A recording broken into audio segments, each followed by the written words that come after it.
देर से आप लोग जो है अब प्रदर्शन कर रहे हैं, आवाज उठा रहे हैं, क्या मामला बना, क्या वर्तमान स्थिति है, क्या गेट मीटिंग है, क्यों अब ये मामला नहीं सुलझ पाया? जैसे हमने परसों गेट मीटिंग की तो हमने सोचा कि शायद सरकार में बुलाए, सरकार में यानी चीफ सेक्रेटरी या फिर मुख्यमंत्री महोदय। तो पता चला कि मुख्य सचिव महोदय तो हमारे धरना प्रदर्शन से पहली रात ही गायब हो गए, और जिस दिन मैंने धरना दिया तो शाम को पता चला कि हमारे माननीय मुख्यमंत्री अस्वस्थ हो गए। और पिछले कल तो ना यहाँ पे मुख्य सचिव थे ना ही यहाँ पे मुख्यमंत्री थे, इसीलिए पिछले कल वार्ता नहीं हो पाई। और आज हमने पहले ही हमने बता दिया था कि अगर हमारी वार्ता नहीं हुई तो हम आज फिर से जनरल हाउस करेंगे, तो आज ये हो रहा है। लेकिन सरकार के मंत्री जिस तरह से बयान उन्होंने दिया है, किस तरह देखते हैं आप उनके बयान? बड़ा अफसोस होता है कि कैसे कैसे मंत्री बना दिए सरकार ने। परसों मैंने 2 मंत्री के बारे में कहा कि उनके जो कारनामे क्या थे, और जो एक कल वाले मंत्री हैं उनका जो है ये बयान है कि कर्मचारी या तो हमारे साथ खड़े रहें तो उनको वो मिलता रहे जो हम दे रहे हैं, अन्यथा जो ये मिल भी रहा है ना इसको भी हम काट देंगे। अरे मंत्री महोदय, आप ठेकेदार हैं क्या, या और हम आपके वो हैं नौकर हैं क्या? तुम्हारा दिल करेगा काट देगा और तुम्हारा दिल करेगा बढ़ा देगा हमारी सैलरी। कौन होते हैं आप? अपने गिरेबान में देखिए, झांक के देखिए अपने गिरेबान में। मैं आपके माध्यम से उन मंत्री से पूछना चाहता हूं कि आज पूरी जनता, पूरे प्रदेश की जनता आपसे पूछती है, पहला सवाल, क्या आपका 20,000 बिल आता है टेलीफोन का? अगर 20,000 बिल आता है, नहीं आता है, अगर आपका 20,000 बिल नहीं आता है ना तो बाकी पैसा कहाँ डालते आप? अगर आप में शराफत होती, क्योंकि 500 रुपये काफी होता है टेलीफोन का बिल, तो वो 19,500 रुपया वापिस क्या करते हर महीने? दूसरा सवाल, क्या वो इतना सत्कार, आदर सत्कार करते अपने कॉन्स्टिट्यूंसी में कि वो 95,000 जो सत्कार भत्ता ले रहे हैं कि वो उनका खर्च हो जाता है?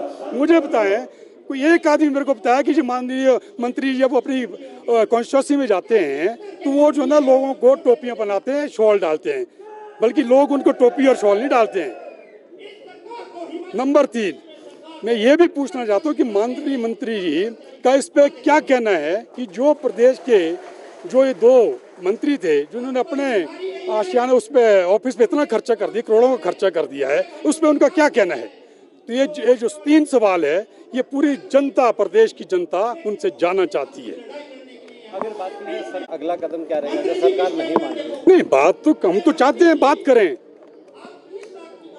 करें, संवाद से बड़े उसका हल होता है, समस्याओं का हल होता है। लेकिन जैसे शायद हो सकता है आज हमारे को बात के लिए बुलाएं, टेबल टॉक के लिए बुलाएं, अगर माननीय मुख्यमंत्री का स्वास्थ्य ठीक होता है तो हम जाएंगे। लेकिन जो ये मांग है हमारी डीए की और पे स्केल एरियर की, वो तो हम लेके रहेंगे। मतलब डीए तो ये है साहब, मैंने कहा था आपको कि डीए क्यों ज़रूरी होता है, क्योंकि ये तो हमने कमाया है। ये जो ड्यू है हमारा वो 1/1/2023 से है, ये तो हमारा हक है, हम इनसे करात नहीं मांग रहे इसके लिए। अब मैं आपके माध्यम से कहना चाहता हूँ साथियों, अगर आपने कहीं कमाया हो, किसी से आपने लेना हो, अपनी कमाई ले रहे, क्या करेंगे आप? आवाज़ उठाएंगे ना, तो वही आवाज़ हम उठा रहे हैं। संजीव जी, आपसे मैं ये जानना चाहूँगा, लगातार आप गेट मीटिंग प्रदर्शन कर रहे हैं, मीडिया में जा रहे हैं, तो क्या निकला है इससे?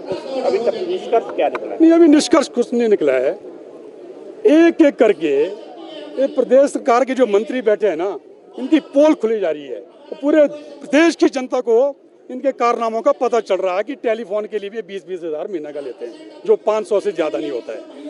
पूरे प्रदेश के लिए इनके पास पैसा नहीं है, प्रदेश की जनता के लिए पैसा नहीं है, विकास के लिए पैसा नहीं है, इसके लिए इनके पास पैसा है। आर्थिक मदद का हवाला दे रहे कि जिस तरह से त्रासदी यहाँ आई है और प्रदेश में जिस तरह से जो है वो संकट गरमाया है, उसका हवाला दे रहे कि अभी पैसा नहीं है, जैसे पैसा आएगा तो दे दिया जाए। मैंने कहा ना आपको कि भाई एक एक करके जो है इनके पोल खुलेंगे। त्रासदी की बात की ना आपने, डिजास्टर के लिए मैं आपके चैनल के माध्यम से कह देना चाहता हूँ, कभी आपको पता नहीं होगा, 2023 में डिजास्टर का इन्होंने 114 करोड़ लैप्स कर दिया है। 114 करोड़ जो लोगों को जाना था, लोगों में बंटना था, वो लैप्स कर दिया। किसकी ये वो है, किसकी नालायकी है? यहाँ के ब्यूरोक्रेट्स की नालायकी है। वो पैसा नहीं खर्च कर पाए भाई। 114 करोड़ का लैप्स हुआ है। क्या आपको लगता है क्यों अफसरशाही की तरफ से सुझाव दिया सरकार ने कि ओपीएस बंद करने पर विचार करेगी सरकार अब? अरे ये जो अफसर लोग पता क्या समझते हैं, ये संजीव कुमार नेता है ना, अरे इनको ये नहीं पता 35 साल हो गए मेरे को कर्मचारी की राजनीति करते हुए थे। ये ओपीएस अब बंद करेंगे, हो सकता है कहीं ऐसा, ये इनकी टैक्टिक्स है, ये चाल है इनकी। तो मैं अपने आपके माध्यम से आपके चैनलों के माध्यम से कह जाता हूँ, अब कहीं होता है ऐसा, हाँ जी हम आपको ओपीएस देंगे, लोग आपको वोट देंगे, ओपीएस हो गई, अब आपने सरकार बन गई, अब हम ओपीएस को जो वापस एनपीएस करेंगे, हो सकता है कभी ऐसा। तो ये लोगों को बेवकूफ बना रहे हैं, ये सोचते हैं कि हाँ जी कह रहे हैं गिरी चमका रहे हैं और साथ में ये भी कह रहे हैं हमें और वर्गों का भी सोचना है। आप बोलो क्या नेतागिरी चमकाई संजीव कुमार ने? अब संजीव कुमार को लोग लाइक कर रहे हैं, पूरे प्रदेश से लाइक कर रहे हैं। मेरा जो इससे पहले आज तक से इससे पहले मतलब इस प्रकरण से पहले मेरा एक वीडियो वायरल हुआ था, उसमें 5 लाख लाइक्स आए थे। कोई है प्रदेश में कोई नेता जिसकी और जो परसों वाली मेरी वो है स्पीच है, उसमें कहते 6 लाख बोल रहे हैं, 6 लाख से भी ज्यादा व्यूज हो गए हैं। तो मैं इससे जो दमानी जी है ना आपके, इनको पूछना चाहता हूँ, अब नेता आप है कि मैं हूँ? आप तो मंत्री हैं यार, कभी आपकी बाइट पे इतने लाइक्स आए? आपने कल बाइट दी, 2 मिनट की बाइट, उसको भी पढ़ के उस बाइट को दे रहे हैं।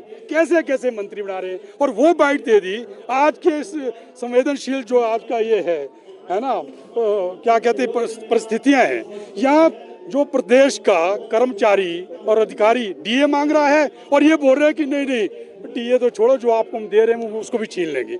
अरे ये तो सरकार गिराने की बात करा। मुझे लगता है माननीय मुख्यमंत्री महोदय, ये आपका मंत्री है ना, सबसे पहले आपकी सरकार गिराने की साजिश रच रहा है, तभी उसने एक गैर जिम्मेदाराना इन्होंने अपना बयान दिया है। बेरोजगारों का साथ नहीं मिल रहा है कि कर्मचारी संगठनों के अलावा बेरोजगारों का साथ नहीं मिल पा रहा है आपको? क्या मानते हैं कि बेरोजगारी भी एक बड़ी समस्या है और सरकार जानबूझकर दबाने की? बिल्कुल, बेरोजगारी की तरफ इनको कोई ध्यान ही नहीं है। माननीय मुख्यमंत्री जो आया उसको जो है ना री एम्प्लॉयमेंट एक्सटेंशन दे जा रही। इधर एक राम सुहाग सिंह जी हैं, उनको री एम्प्लॉयमेंट नहीं भाई साहब, उनको री एंगेजमेंट वो दी गई उनको। मतलब हैरानी होती है यार। अरे पहले ही उसकी तनख्वाह दी जाए 3-3 लाख है, क्या जरूरत है भी उसको देने की, री एंगेजमेंट देने की, औरों को री एम्प्लॉयमेंट और उसको री एंगेजमेंट, पूरे भत्ते पूरे लाखों रुपया का। क्या कंट्रीब्यूशन उसका प्रदेश के लिए, बताइए जरा मेरे को, क्या जरूरत है प्रदेश को कि उसको बार बार उसको री एम्प्लॉयमेंट बंद होनी चाहिए और नए युवाओं को रोजगार। बिल्कुल इस तरह से कई आईएएस अफसर है। एक दीपक सानंद जी को मुझे पता चला कि उनको भी बहुत सारे लाभ दिए जा रहे हैं, पता नहीं इसके बारे में मेरे पास मालूम। इसी तरह कई आईएएस अफसर हैं। एक मेरे को आज सुबह फोन आया, वो फोन मुझे आता है ऊना से, वो रिटायर्ड आयुर्वेदिक अफसर थे। वो कहते हैं कि एक धर्मशाला में ओएसडी लगाया गया है, उस ओएसडी 2 साल पहले रिटायर हो गया है, उसकी जो पेंशन है वो 1.5 लाख है। अब उसको री एम्प्लॉय किया गया है, 80,000 रुपया दिया जा रहा है, ऑफिस दिया जा रहा है और गाड़ी दी जा रही है। कि आयुर्वेद डिपार्टमेंट तो अपने आप भी एक यार गरीब डिपार्टमेंट है, तो क्या जरूरत है उसको वहाँ पे बैठाने की ओएसडी? जहाँ आप चाहेंगे वहाँ ओएसडी, वहाँ पे ओएसडी। तो इसीलिए तो हालात ठीक नहीं है, अब जागना पड़ेगा। मेरे साथ पूरा प्रदेश का कर्मचारी आ चुका है, चाहे वो कॉन्ट्रैक्ट वाला है, चाहे वो आउटसोर्स वाला है, चाहे वो कोई भी कर्मचारी है। अभी 262 रिपोर्ट की बात आई, ठीक है, सचिवालय में 82 लोग आने थे, सारी फॉर्मेलिटी सारी पूरी हो चुकी है, लेकिन उनको अपॉइंटमेंट नहीं दे रहे हैं। तो ये बहुत बुरा हाल है। आवाज़ तो किसी न किसी को उठानी पड़ती थी, लोग डरते थे। आज भी देखो प्रदेश का जो कर्मचारी जो अपने आप को तथाकथित नेता बनते हैं, किसी की आवाज़ नहीं गूंज रही है। और मुझे पूरे प्रदेश के कर्मचारियों के फ़ोन आ रहे हैं, वरना ये मेरा काम हमारा नहीं होता था। पहले तो डिपार्टमेंट वाले बाहर जाते थे, उसके बाद जो है सेक्रेटरीट वाले बाहर आते थे, आज सेक्रेटरीट वालों को बाहर आना पड़ा। धन्यवाद।